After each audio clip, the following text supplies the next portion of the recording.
What's up, everybody? Soul here with another sort of Convallaria video, and today we're going to be talking about tarot cards, how they possibly impact the game when you're pulling for characters, more specifically, how possibly each tarot card that you choose could impact the next pull and help you improve your odds in getting the characters you want.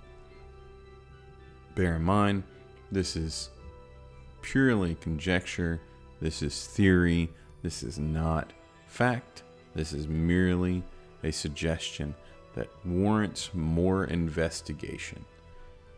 With that said, let's discuss a few things and a few aspects in this theory. First, let's talk about the illusion of choice. Now, this is a gacha game. They, as in X2 Studios, intend to make money through this game. There's just no two ways about it. However, I have played quite a few gacha games and I have yet to see the illusion of choice in those gacha games. Usually you have a specific way of summoning and it determines what you get with a animation based on you simply tapping a button or busting a gem, whatever it may be. But there's not been an illusion of choice before, like you see now with the tarot card selector in Sword of Convallaria. And so for me, that is a feature that immediately demands attention. It is not only there, it's also there in a very significant way. It is elaborate, it is very well done, it's beautiful. Why have that in the game if it doesn't impact the pools at all? Just don't understand it. You could argue it's for flavor and for fun. Ultimately, it's a waste of resources if it's not for anything other than flavor. That's my opinion. I think it warrants more attention. And so I'm going to move on to the next point in this, and that is tarot cards are deeply rooted in the story of Sword of Convallaria. As you go through Elysium and the various stories, you're collecting the tarot cards. That's the whole premise of the game. And then not only that, but you also see them directly on the battlefield, and they have a huge impact on those battles. So much so that in PvP, most everyone prefers that they get banned. So tarot cards are very powerful, they're very meaningful, and they're a core mechanic of the game, a core component of the game. And then of course you have tarot whispers, which are in your inventory, and they also are deeply important, and they somewhat reflect the values of tarot cards. And so why is it hard to believe that the tarot you choose in the summoning pool doesn't dictate what you get out of that summoning pool based on that? For me, that's just more evidence, more reason to speculate that it definitely could be related. Next point I want to say is that I believe that there's a chance that the character's art depicts what tarot they represent. So if we look at quite a few characters, Tristan for me is a great example. You look at Tristan's character art, it's blazing, there's fire, she seems solemn and somber amidst all of it and whatnot. That is a almost one-for-one reflection in what you see out of tarot card, which is the Tower. Now, we can go into later what that means, what the Tower does, what it signifies, and you will see just in its explanation an immediate correlation with Tristan. Does that mean that every character has one tarot card that they're linked to? Not particularly. It could be that they're linked to several tarot cards. I'm not sure which is best, but I do believe that the creators of the game do link characters to a specific tarot card more often than not.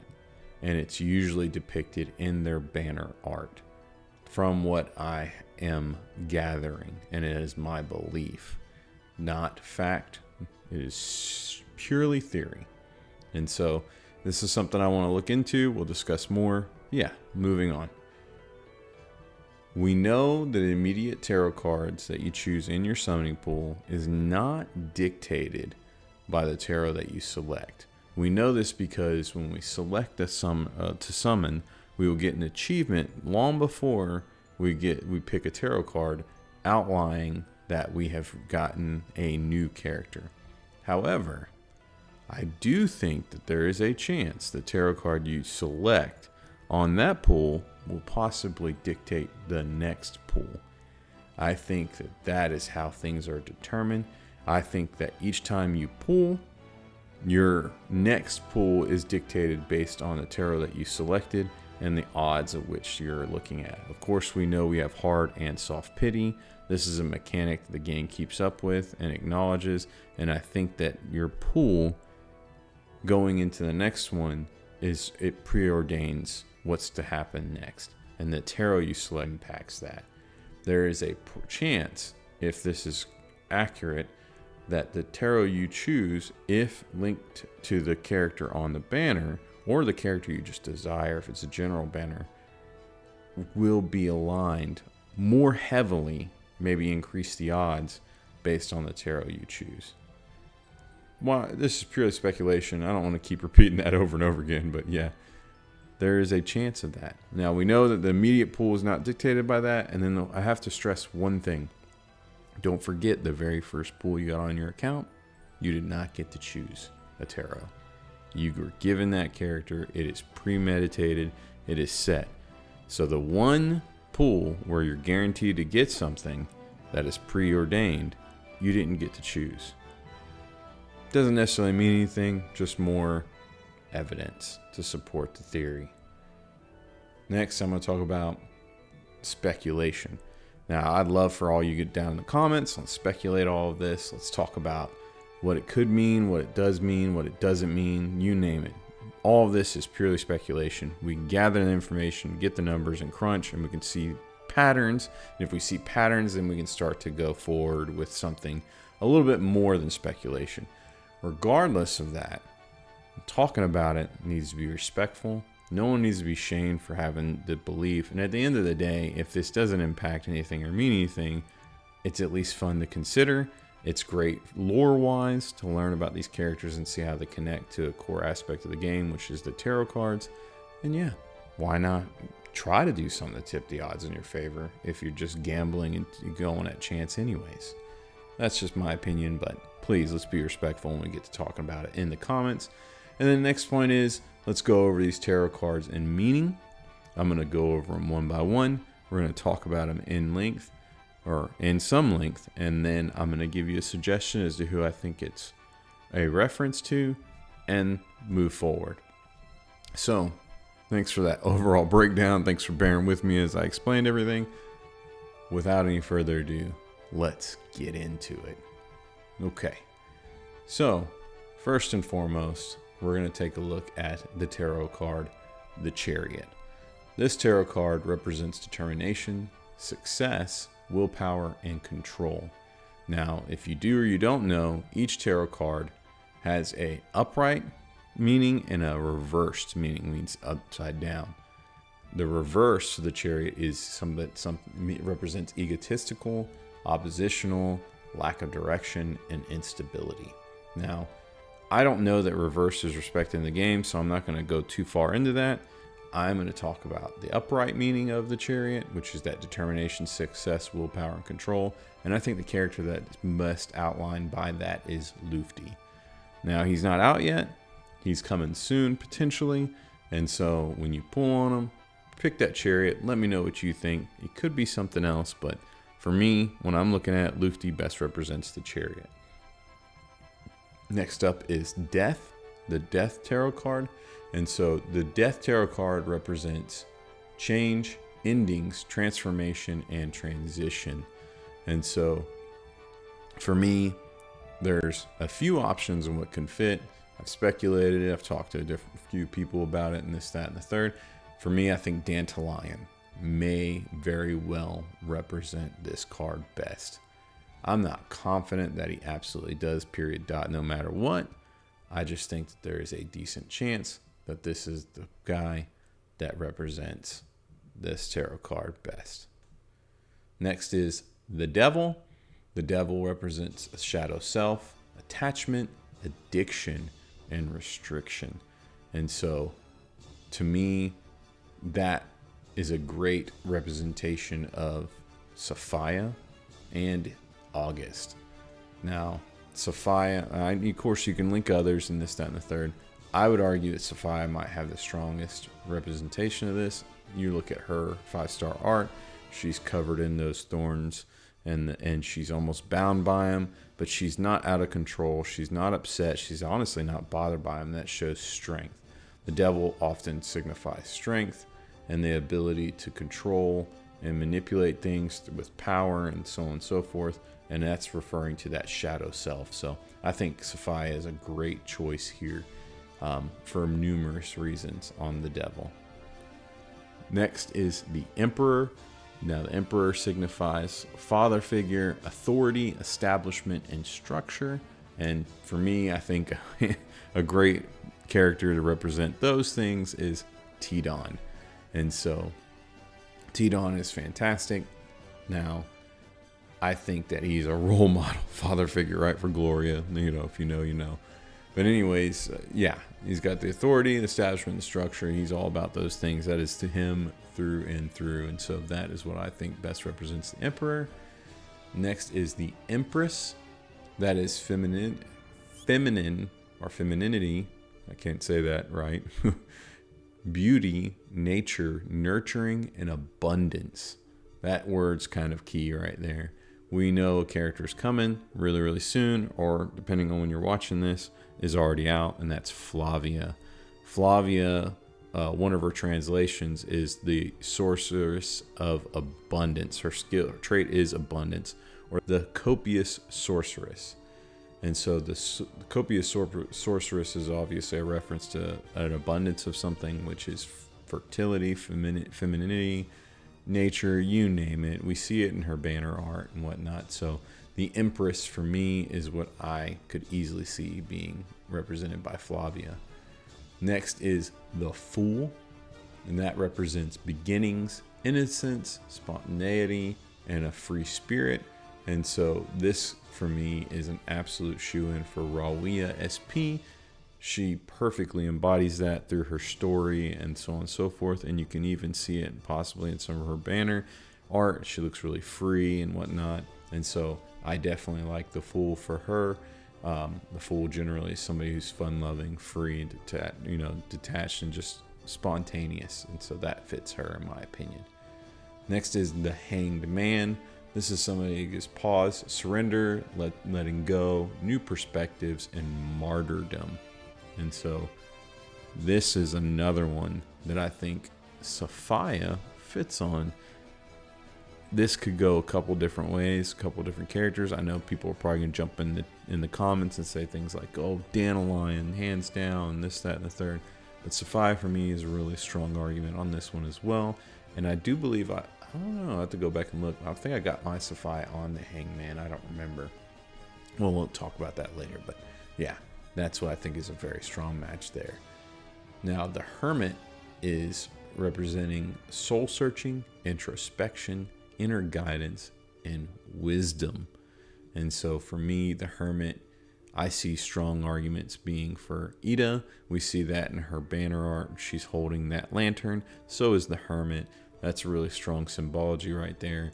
And then, of course, Momo, who's very introverted, we'll say. You know, she's somebody who's kind of withdrawn. She's separated from the rest of the world and potentially soul-searching. And so I really see those being good fits for them, for the Hermit.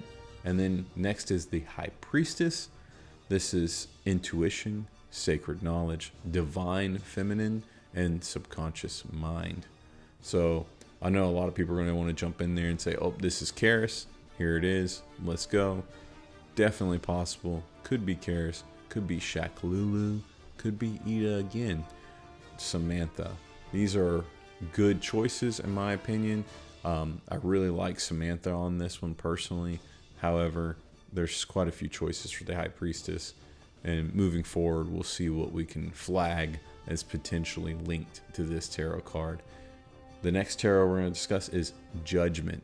Judgment represents, of course, judgment, rebirth, inner calling, and absolution. And so I think that this is a good one for August. I think we see that in his banner art when he's sitting and he's standing in the middle of a beam of light with blood on his fingers. I think that those shadowy images around him represent judgment and, of course, alter egos and so on and so forth. But I think that that's what he's dealing with in essence. And so I think he's a great choice for that, because, of course, the reverse of judgment is self-doubt, inner criticism, and ignoring the call, which I think I mentioned before with the devil. August could be attached to that one because that's all about exploiting dark thoughts, being obsessed and so on and so forth. So I think August, regardless, is a decent choice for judgment. Next, we'll talk about the tarot card Justice. I think everybody and their mother is going to agree that this card would represent Gloria with its justice, obviously, fairness, cause and effect, and law. So that's really, really a big one. I think that this card is hands down Gloria. You can throw a couple other people in there, and Layla, I think, could make a really strong argument for this. But Gloria, by far, is the strongest candidate, in my opinion, for this tarot. Next, we'll talk about the Lovers. So this tarot card represents love, harmony, relationships, value alignment, and choices. And so I think Mytha is a very strong choice for this card. I think Mytha does a really good job in her story of illustrating her value system and her love for those around her and the relationship she has. I don't want to say too much to spoil. I think I've spoiled some things for other people in the past. I'm so sorry. But yeah, I think that the Lovers is a great choice for Mytha, in my opinion. Next, we have the Magician tarot card. This represents manifestation, resourcefulness, power, and inspired action. And so I think Beryl is an absolute fantastic choice for this. The reverse of the Magician is manipulation. I don't think that applies to Beryl. However, it also is poor planning and untapped talents. I think that does hit Beryl on the nose. And so I think the Magician is a fantastic tarot card to represent Beryl as a whole. The next tarot is the Moon. This represents fear, anxiety, subconscious. More than those, though, it represents intuition and illusions. Reversed is the release of fear and repressed emotions, and of course some inner confusion. I think this card is a great representation of Agatha. I think Agatha puts on a strong front, acts really tough, but I think that there's a lot more to her in her story, and I think she's got some fear and some anxiety for those that she cares about. I don't want to say too much. And then I think she's a big proponent. She's really big on trusting her intuition. And so, yeah, that's my opinion. Let me know what you think. I see Agatha matched up with the Moon. I definitely pulled her on the Moon too. Next up is the Pope, or the Hierophant, as it's known in the game. When you're looking at Tarot Whispers, it's Hierophant. But if you're looking at the actual tarot card during pulls, it's called the Pope. But they're one and the same. And this represents traditional institutions, traditional values, commitments.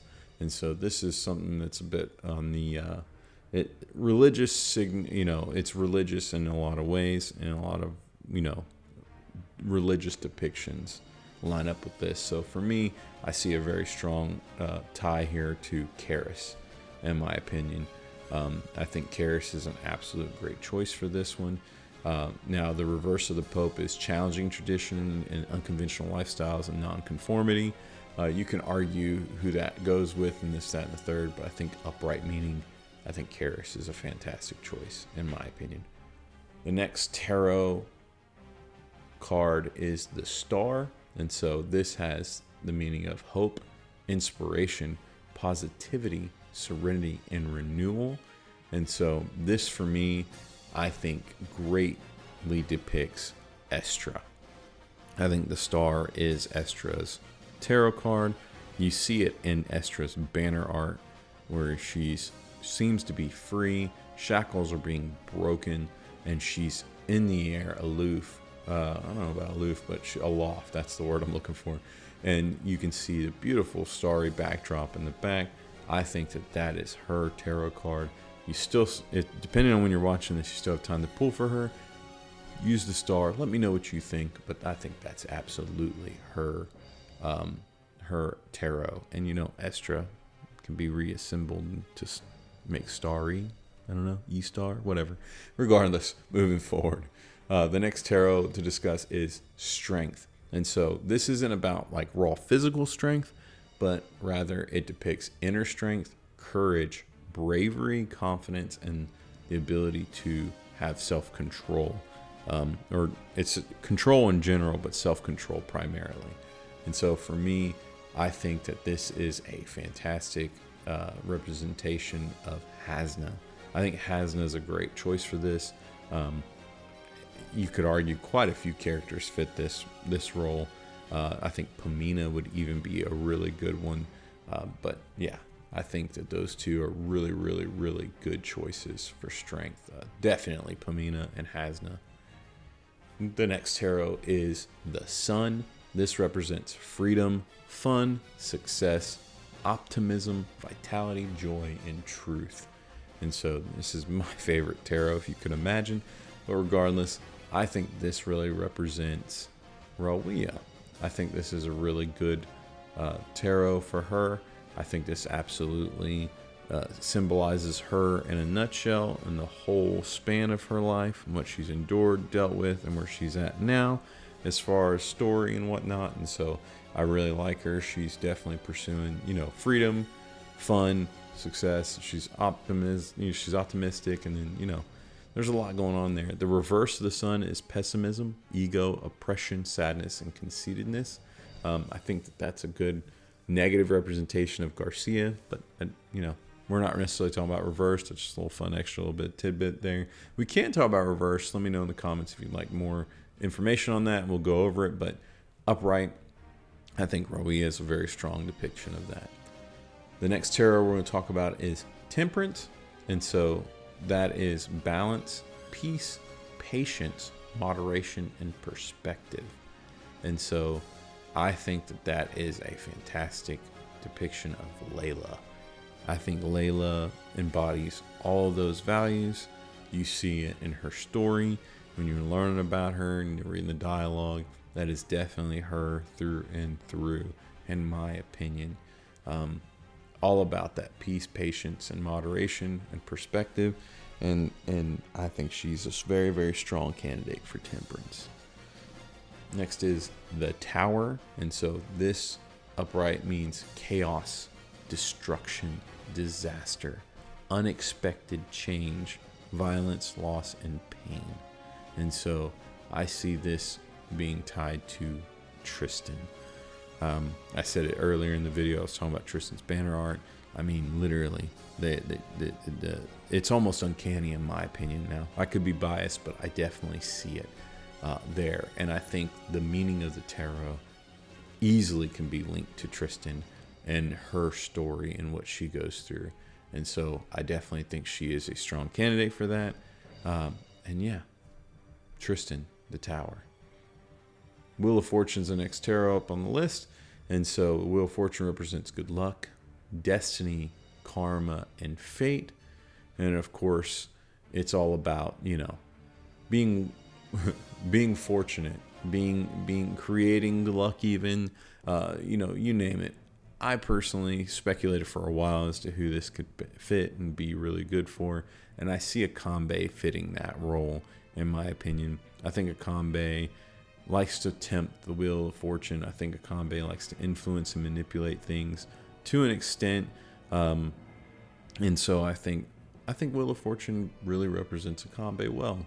I really struggle to think of too many characters. I think it fits very, very well. So let me know down in the comments what you think. But yeah, that's why I settled on for Wheel of Fortune as Akambe. And the last tarot that we're going to talk about is the World. Now, the World represents success, achievement, travel, completion, and wholeness.